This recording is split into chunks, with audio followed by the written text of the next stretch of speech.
ಪಾಠ 10 ಸತ್ಯವಂತ ಬಾಲಕ ಗದ್ಯ. ಗುರುಗಳು ತರಗತಿಗೆ ಬರುವುದನ್ನು ಕಂಡರು. ಕೂಡಲೇ ಮಕ್ಕಳು ಸದ್ದು ನಿಲ್ಲಿಸಿ ಕುಳಿತರು. ಗುರುಗಳು ಒಳಗೆ ಬಂದರು. ಮಕ್ಕಳು ನಿಂತು ಗುರುಗಳಿಗೆ ವಂದಿಸಿದರು. ಗುರುಗಳು, ಮಕ್ಕಳೇ, ಈ ದಿನದ ಪಾಠವನ್ನು ಪ್ರಾರಂಭಿಸೋಣವೇ ಎಂದರು.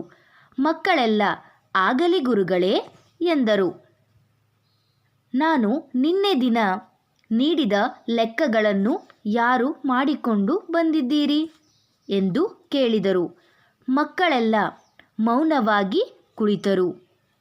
ಅವರಲ್ಲಿ ಒಬ್ಬ ಬಾಲಕ ಎದ್ದು ನಿಂತನು. ಗುರುಗಳೇ, ನಾನು ಲೆಕ್ಕಗಳನ್ನು ಮಾಡಿ ತಂದಿದ್ದೇನೆ ಎಂದು ಹೇಳಿದನು. ಗುರುಗಳು ಆ ಹುಡುಗ ಮಾಡಿ ತಂದಿರುವ ಲೆಕ್ಕಗಳನ್ನು ಪರಿಶೀಲಿಸಿದರು. ಎಲ್ಲವೂ ಸರಿಯಾಗಿದ್ದವು. ಅವರಿಗೆ ವಿದ್ಯಾರ್ಥಿಯ ಮೇಲೆ ಅಭಿಮಾನ ಮೂಡಿತು. ಆಗ ಬಾಲಕನಿಗೆ, ಬೇಷ್, ನೀನು ಜಾಣ, ಬಾ, ಮುಂದಿನ ಸಾಲಿನಲ್ಲಿ ಕುಳಿತುಕೋ ಎಂದರು. ಆದರೆ ಆ ಬಾಲಕ ನಿಂತಲ್ಲಿಯೇ ನಿಂತಿದ್ದ.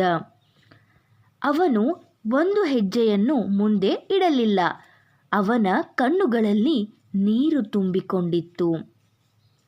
ಹುಡುಗ ಅಳುವುದನ್ನು ಕಂಡು ಗುರುಗಳಿಗೆ ಆಶ್ಚರ್ಯವಾಯಿತು. ಏಕಪ್ಪ, ನಿನಗೆ ಮುಂದಿನ ಸಾಲಿನಲ್ಲಿ ಕುಳಿತುಕೊಳ್ಳಲು ಇಷ್ಟವಿಲ್ಲವೇ ಎಂದು ಕೇಳಿದರು. ಆ ಬಾಲಕನಿಗೆ ಸುಳ್ಳು ಹೇಳಲು ಮನಸ್ಸು ಬರಲಿಲ್ಲ. ಅದಕ್ಕಾಗಿ ಅವನು, ನನ್ನನ್ನು ದಯವಿಟ್ಟು ಕ್ಷಮಿಸಿ ಗುರುಗಳೇ, ನಾನು ಲೆಕ್ಕಗಳನ್ನು ಸ್ವಂತ ಮಾಡಿಲ್ಲ, ಬೇರೆಯವರ ನೆರವಿನಿಂದ ಮಾಡಿಕೊಂಡು ಬಂದಿದ್ದೇನೆ ಎಂದು ಹೇಳಿದನು. ಗುರುಗಳಿಗೆ ಬಾಲಕನ ಪ್ರಾಮಾಣಿಕತೆಯನ್ನು ಕಂಡು ಅಚ್ಚರಿ ಮತ್ತು ಆನಂದವಾಯಿತು.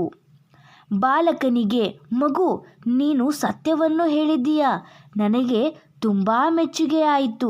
ಇದೇ ಗುಣವನ್ನು ಸದಾಕಾಲ ಕಾಪಾಡಿಕೋ. ಜೀವನದಲ್ಲಿ ನೀನು ದೊಡ್ಡ ವ್ಯಕ್ತಿಯಾಗುತ್ತೀಯ ಎಂದು ಹರಸಿದರು.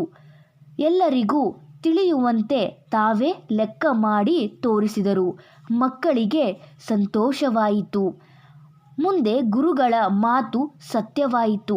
ಆ ಸತ್ಯವಂತ ಬಾಲಕನೇ ಗೋಪಾಲಕೃಷ್ಣ ಗೋಖಲೆಯವರು. ಇವರನ್ನು ಮಹಾತ್ಮ ಗಾಂಧೀಜಿಯವರು ತಮ್ಮ ರಾಜಕೀಯ ಗುರುಗಳೆಂದು ಸ್ವೀಕರಿಸಿದರು. ಗೋಖಲೆಯವರು ಸ್ವಾತಂತ್ರ್ಯ ಹೋರಾಟದಲ್ಲಿ ಸಕ್ರಿಯವಾಗಿ ಭಾಗವಹಿಸಿದರು. ಇವರು ಮಹಿಳೆಯರಿಗೂ ಶಿಕ್ಷಣ ಬೇಕೆಂದು ಹೇಳಿದರು. ಶಿಕ್ಷಣದ ಮೂಲಕ ಜನರಲ್ಲಿ ರಾಜಕೀಯ ಜಾಗೃತಿ ಮೂಡಿಸಿದರು. ತಾವೆಲ್ಲರೂ ಭಾರತ ದೇಶದ ಪ್ರಜೆಗಳು ಎನ್ನುವ ಮನೋಭಾವನೆಯನ್ನು ಬೆಳೆಸಿದರು. ಬೆಳೆಯುವ ಸಿರಿ ಮೊಳಕೆಯಲ್ಲಿ